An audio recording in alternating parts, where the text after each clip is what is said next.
So there's a motion to withdraw this ordinance. Would somebody like to second that? Purposes of discussion, I will second it. That's not saying that I favor withdrawing it, but it does seem like a lot of time has gone into this, and I thought we all had reached an agreement on it before, and to now withdraw it without some discussion, I think would miss an opportunity. So I'll second it. This has been watered down to a place where it just doesn't do what it was intended to do. It's not really a lot to discuss about it. Some things have been added into it, even initially that I agreed to some degree.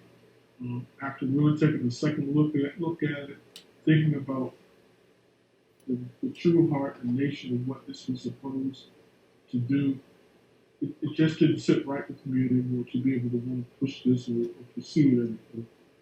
We made a lot of great strides in the town in terms of recognizing its racist history, in terms of trying to come to grips with dealing with inequity in the town.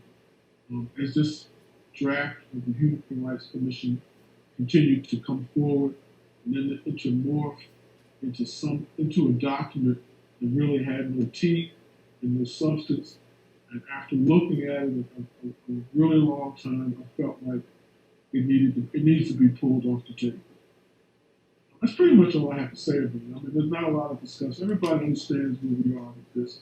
Everybody understands how it came together this way. Everybody understands how things have been added into it that don't really matter in some cases. And everybody also understands how this, what the nature of all this is coming from. So. No, I thought that it could have really addressed a lot of needs in our town and let people sort of enter our town and live in our town and live their whole life. And if they couldn't, they'd have a place. I'm supportive of the Human Rights Commission ordinance as it's currently written. So I'm sorry to hear this. When the ordinance was first presented to us, or the draft ordinance was presented, there was reference made to other Human Rights Commission ordinances in Maryland, some based in counties, some in the case of Annapolis and Cumberland, were also city ordinances. And as I talked with people in those cities and looked at those ordinances, it seemed like our final product was quite similar to those. So now to be told that it's not what we wanted when it followed those models is a bit of a puzzlement to me, but I don't want to push forward with I'll take that back. I would like to know more about why the initial county human rights ordinance first was set up and then disestablished. I'd like to get a better sense as to whether it would be possible to set up something on the county level.